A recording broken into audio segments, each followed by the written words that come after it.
Hay una isla en el Océano Atlántico Sur, de la que la mayoría de la gente nunca ha oído hablar. Si quisieras abandonar esta isla en este momento, no podrías. No hay aeropuerto, no hay servicio de helicóptero, no hay transbordador. La única forma de salir de esta isla es en barco, y el próximo barco no llega hasta dentro de meses. Te encuentras a 1.500 millas de la tierra habitada más cercana, a 2.700 millas de Ciudad del Cabo, a 3.700 millas de Sudamérica. Estás en medio del océano más remoto de la Tierra, y en esa isla frente a ti, en ese oscuro pico volcánico que se eleva desde 37.000 pies de agua abierta, 250 personas están desayunando. 250 personas en la isla habitada más remota de la faz de la Tierra. Y esto es lo que necesitas saber antes de contar su historia.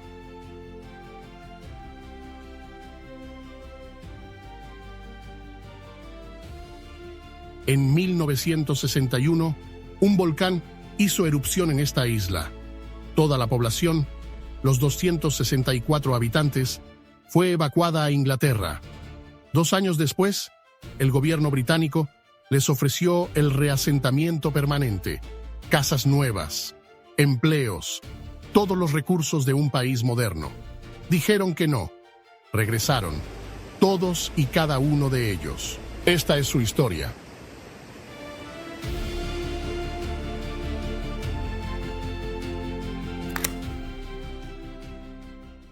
Para entender Tristan da Cunha, primero debes entender dónde no está. No está cerca de nada. La isla se encuentra en el Océano Atlántico Sur, a 37 grados de latitud sur, el equivalente en el hemisferio sur al de Marruecos en el norte. Pero Marruecos está en el borde de un continente. Tristan da Cunha está en el borde de la nada. La tierra habitada más cercana es la isla de Santa Elena, la isla donde Napoleón Bonaparte fue exiliado para morir en 1821, que es considerada en sí misma como uno de los lugares habitados más remotos de la Tierra. Santa Elena está a 1.500 millas de distancia. El continente más cercano, África, se encuentra a 2.700 millas al noreste. Sudamérica está a 3.700 millas al oeste.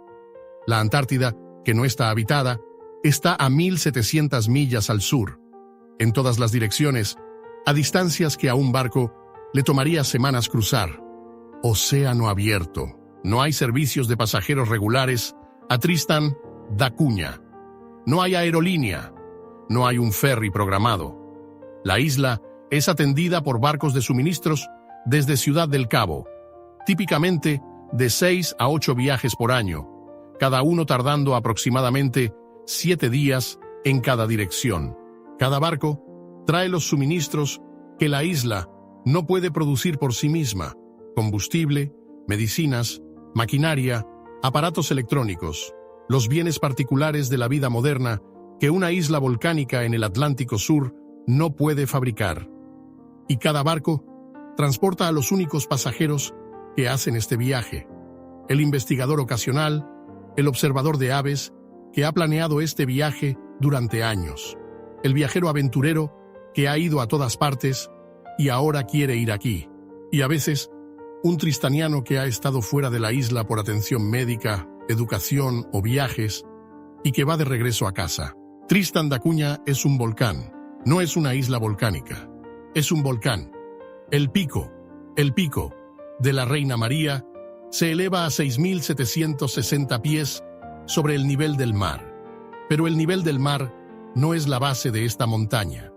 La base de esta montaña es el fondo del Océano Atlántico Sur, a 37.000 pies, por debajo de la superficie. La altura total de Tristan da Cunha, medida desde sus cimientos, es de más de 43.000 pies. Más alta que el monte Everest por más de 14.000 pies.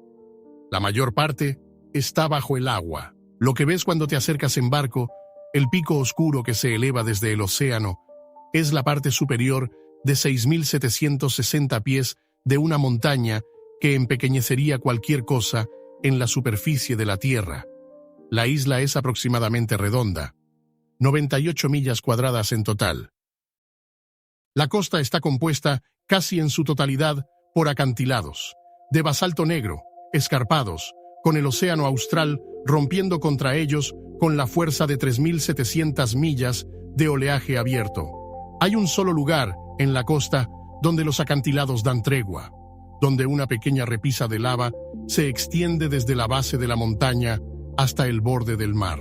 Esta repisa tiene, tal vez, 1 milla de ancho, 3 millas de largo. En esta repisa, Edimburgo de los 7 mares. Población, 250 personas.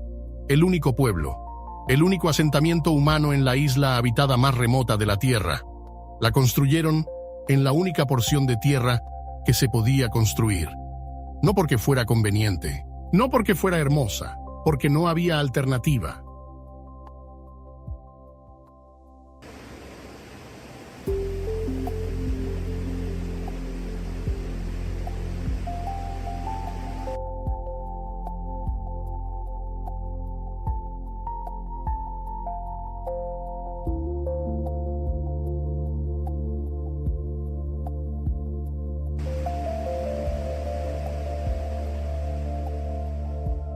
La isla fue descubierta por un navegante portugués llamado Tristão da Cunha en 1506. No desembarcó. Los mares alrededor de la isla, entonces como ahora, eran demasiado violentos para un acercamiento seguro. Pasó de largo. Le dio su propio nombre, y la isla permaneció deshabitada por otros 304 años. En 1810, un estadounidense llamado Jonathan Lambert llegó a Tristão da Cunha con 2 compañeros. Lambert se declaró propietario soberano de la isla, plantó vegetales, hizo trueques con barcos que pasaban. Tenía la intención de quedarse para siempre. Desapareció 2 años después, presuntamente ahogado en un accidente de pesca. Sus compañeros se fueron. La isla volvió a quedar deshabitada.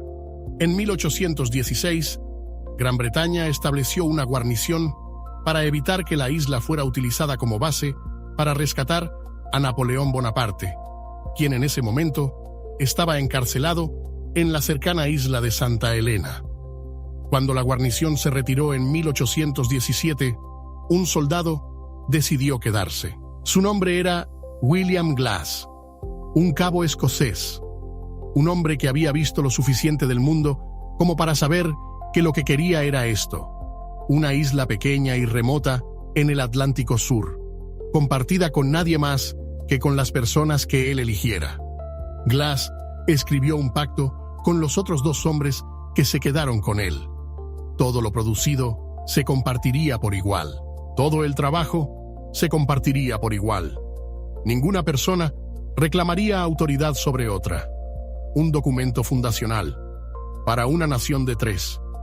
Durante las décadas siguientes, llegó un pequeño número de personas, marineros, que decidieron no irse. Un grupo de mujeres de Santa Elena, traídas a la isla como esposas para la creciente población masculina. 2 sobrevivientes de un naufragio italiano llamados Lavarello y Repeto, que llegaron a la costa en 1892 y nunca se fueron. Para fines del siglo XIX, la población de la isla se había establecido en las 7 líneas familiares que aún la definen hoy en día: Glass, Green, Hagan, Lavarello, Repeto, Rogers y Swain. 7 apellidos para una isla de 250 personas, lo que significa que todos en Tristão da Cunha están emparentados con casi todos los demás. No de forma distante, cercana. Primos segundos. Las relaciones familiares específicas y complejas de una comunidad que ha sido su propio acervo genético durante 200 años. Los médicos que han estudiado a la población de Tristão han encontrado tanto las consecuencias esperadas, ciertas afecciones hereditarias que aparecen a tasas más altas que en poblaciones más grandes, como algo inesperado. Una cohesión genética que convierte a la población tristaniana en una de las comunidades humanas aisladas más estudiadas del mundo. Porque lo que sucede cuando 250 personas están aisladas del mundo durante 200 años es una pregunta que la medicina, la genética y la antropología han estado tratando de responder desde que la isla fue estudiada por primera vez.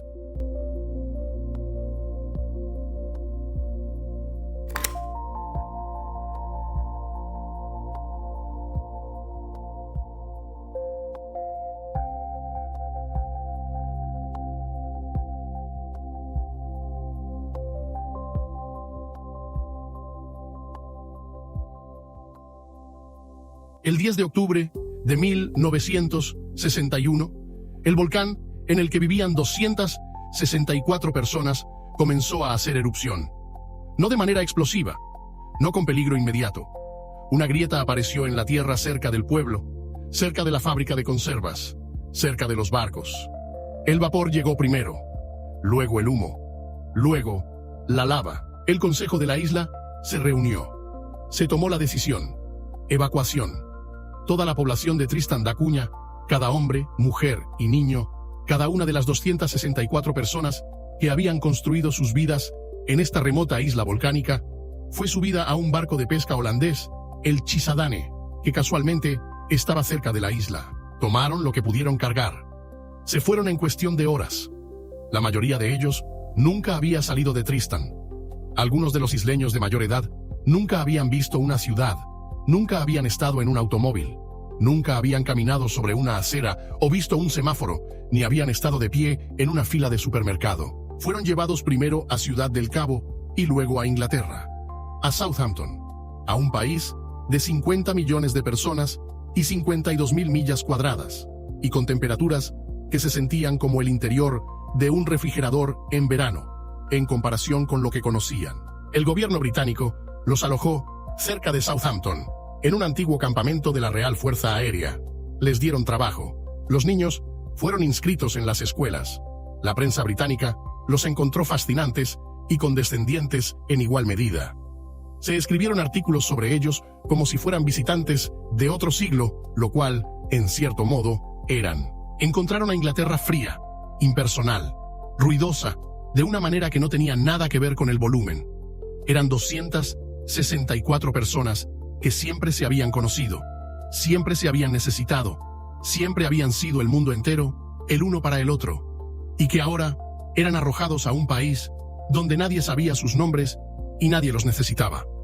En 1963, el gobierno británico evaluó los daños de la erupción.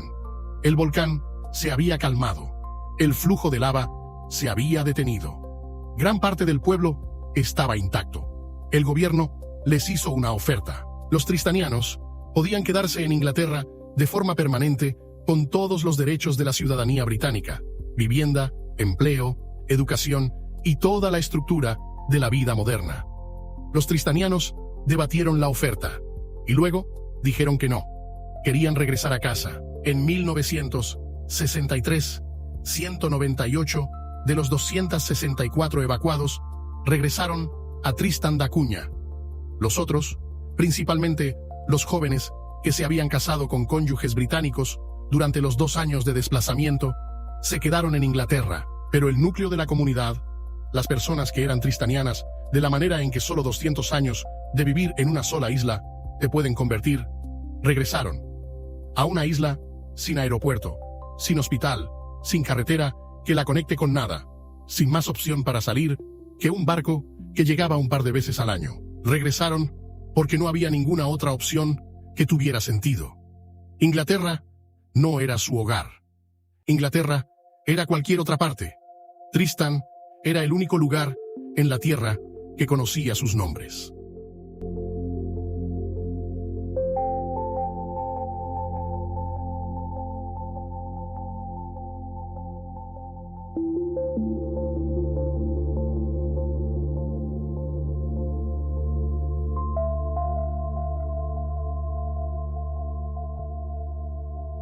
Solo hay un empleador importante en Tristan da Cunha: Edinburgh Seafoods.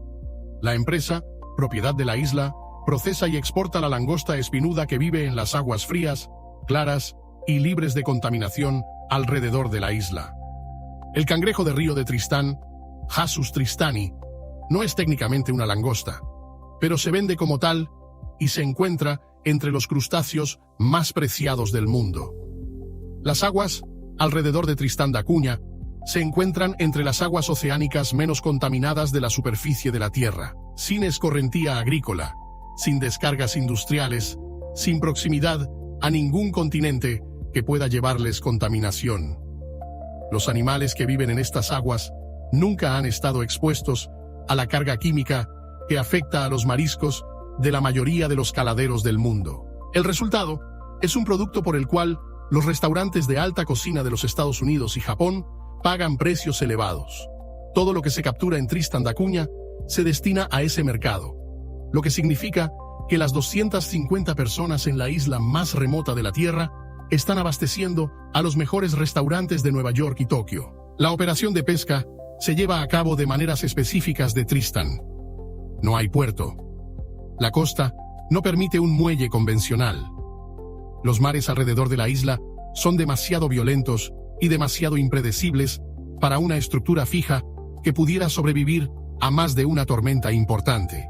Por lo tanto, los tristanianos utilizan botes largos, de fondo plano, impulsados por remos, diseñados específicamente para la tarea de lanzarse a través del oleaje y regresar a través de él. El lanzamiento requiere de toda la comunidad. El bote se lleva a la orilla del agua, los pescadores suben, los hombres y mujeres en la orilla empujan, los remeros jalan y el bote atraviesa la ola que rompe, no por encima, sino a través de ella, mediante el tiempo, la fuerza y el conocimiento específico de cómo se comporta esa playa con este viento y esta marea. Los caladeros se encuentran en los lechos de algas que rodean la isla. Los cangrejos de río viven allí. Los límites de captura sostenible son establecidos por el Consejo de la isla, no por un gobierno externo, no por una corporación pesquera, sino por las 250 personas que viven aquí, quienes comprenden que el océano es su único ingreso y que tomar más de lo que puede sostener no es una opción que puedan permitirse. La isla ha administrado su pesquería de esta manera durante generaciones. La población de cangrejos de río alrededor de Tristán está sana, lo cual es más de lo que se puede decir de la mayoría de los caladeros del mundo.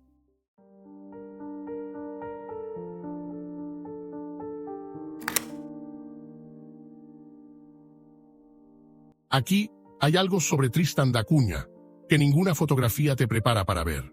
Los animales no te tienen miedo, no porque se hayan acostumbrado a través de años de turismo de vida silvestre, no porque los guardabosques los hayan entrenado para asociar a los humanos con la comida.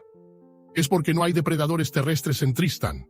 Nunca los ha habido. Sin zorros, sin ratas, sin gatos, sin ningún animal que camine sobre 4 patas y case a otros animales. Cuando los pingüinos de penacho amarillo de Tristán da Cunha desarrollaron sus comportamientos a lo largo de miles de años, no tenían ninguna razón para temer a nada en tierra. Y por lo tanto, no lo hicieron. Y todavía no lo hacen. Tristán da Cunha es el hogar de aproximadamente el 80% de la población mundial del pingüino de penacho amarillo del norte. El 80% de una especie en una sola isla. Anidan en los acantilados costeros, pescan en las aguas circundantes y caminan por el pueblo ocasionalmente. Nadie se sorprende especialmente. El pingüino de penacho amarillo, con sus plumas amarillas eléctricas en las cejas, su expresión aparentemente permanente de sorpresa irritada y su absoluta confianza en un terreno que desafiaría a una cabra montés, es el símbolo perfecto de una isla que ha evolucionado bajo sus propias condiciones.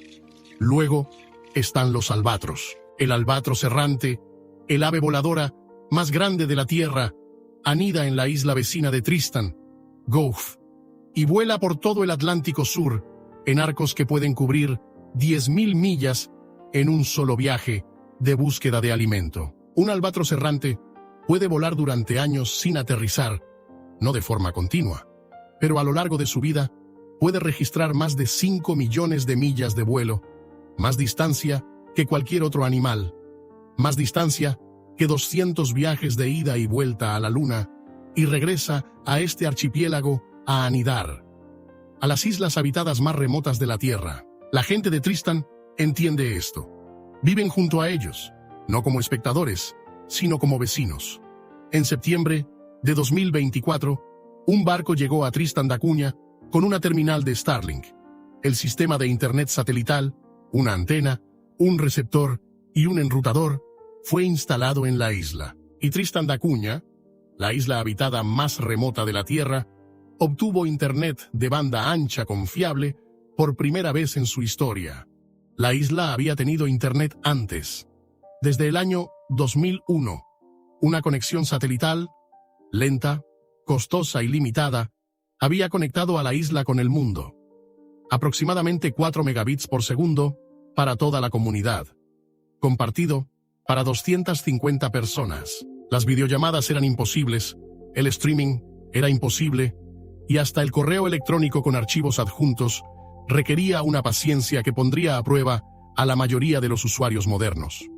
Starlink cambió esto de la noche a la mañana.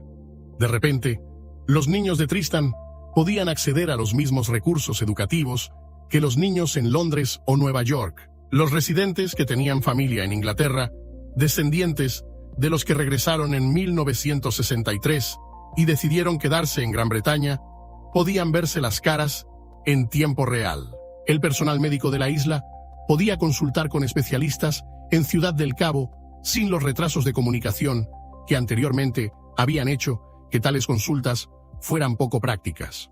Pero la isla es cautelosa con la conectividad. La conversación en Tristan sobre lo que trae el Internet y lo que podría quitar no es teórica. Cada comunidad que ha encontrado su identidad en su distancia del mundo exterior se enfrenta a la misma pregunta cuando esa distancia se reduce. ¿Cuánto queremos dejar entrar? Los pingüinos de penacho amarillo caminan por el pueblo. Los albatros circundan la costa. Los cangrejos de río viven en el agua no contaminada. Los 7 nombres de familia definen la comunidad. Y ahora, el Internet. La pregunta no es si usarlo. La pregunta es cómo usarlo sin convertirse en algo que la isla nunca ha sido: ordinaria.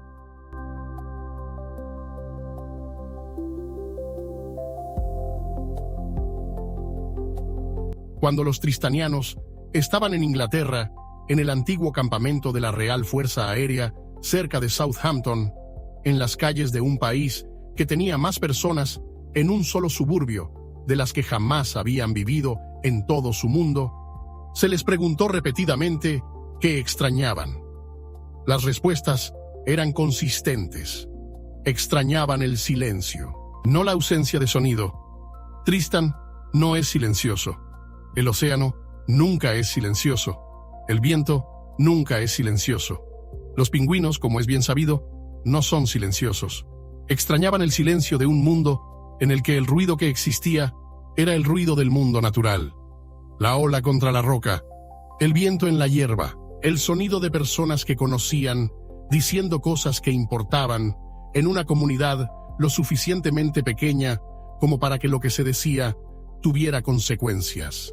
Extrañaban la escala, no la escala pequeña, la isla, sino la escala grande, el océano en todas las direcciones, la montaña arriba, los albatros en pleno vuelo, las estrellas por la noche, que eran más numerosas y más vívidas de lo que cualquier cielo inglés les había mostrado jamás. Extrañaban conocer su lugar en el mundo, no el estatus, no la importancia, su lugar, su ubicación específica en la Tierra, su relación con las otras 249 personas que la compartían, su conocimiento de lo que haría el clima cuando el barómetro cayera de cierta manera, su habilidad para leer el mar y el cielo, el comportamiento de los cangrejos de río y el movimiento de los pingüinos. En Inglaterra no sabían nada de estas cosas, y ninguna cantidad de tiempo en Inglaterra les habría enseñado, porque Inglaterra no requiere ese tipo de conocimiento. Hay una palabra en el dialecto de Tristan, el inglés particular, que se habla en la isla, moldeado por 2 siglos de aislamiento en algo reconociblemente inglés, pero con palabras y construcciones que no existen en ningún otro lugar. Una frase que usan para la sensación de estar en la isla después de haber estado fuera. La gente de Tristán lo llama volver a casa contigo mismo. No solo a la isla, a ti mismo. El entendimiento de que la isla no es solo el lugar donde viven, es parte de quienes son. Que 200 años en un solo lugar no abandonan a la comunidad. Se convierte en la comunidad. Los 7 nombres, los botes largos, el cangrejo de río, los pingüinos en la calle del pueblo, los albatros sobre sus cabezas, el barco de suministros que llega 6 veces al año y trae todo lo que no se puede pescar, cultivar o fabricar. Todo eso es Tristán, y todo eso es quienes son los tristanianos. Cuando el gobierno británico les ofreció Inglaterra, se les estaba ofreciendo todo excepto la única cosa que importaba, y por eso regresaron a través de 2.700 millas de océano, a una isla volcánica sin aeropuerto, sin carretera, sin conexión con el resto del mundo, y encontraron exactamente lo que habían dejado. El océano en todas las direcciones, el pico por encima de ellos, el silencio de un mundo que nunca ha dejado de tener sentido.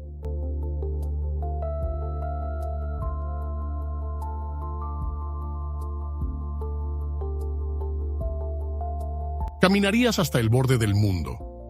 Elegirías vivir en una roca en medio de un vasto océano, con 249 personas como vecinos, donde el próximo barco no llega hasta dentro de meses. Déjanos saberlo en los comentarios. Leemos todos y cada uno. Y si esto te mostró una forma de vida que no sabías que aún existía, si cambió la manera en que ves la distancia, la comunidad y la idea de hogar, compártelo con alguien que nunca haya escuchado hablar de Tristán da Cunha. La próxima semana iremos a un lugar aún más extraño, no a una isla de roca y océano, a una ciudad subterránea excavada en una montaña desértica, un lugar donde 3.000 personas viven bajo la piedra arenisca, a 1.000 millas del árbol verde más cercano. Suscríbete para que no te lo pierdas. Hasta entonces, recuerda, las comunidades más extraordinarias de la Tierra son aquellas a las que el mundo tuvo que esforzarse más para llegar.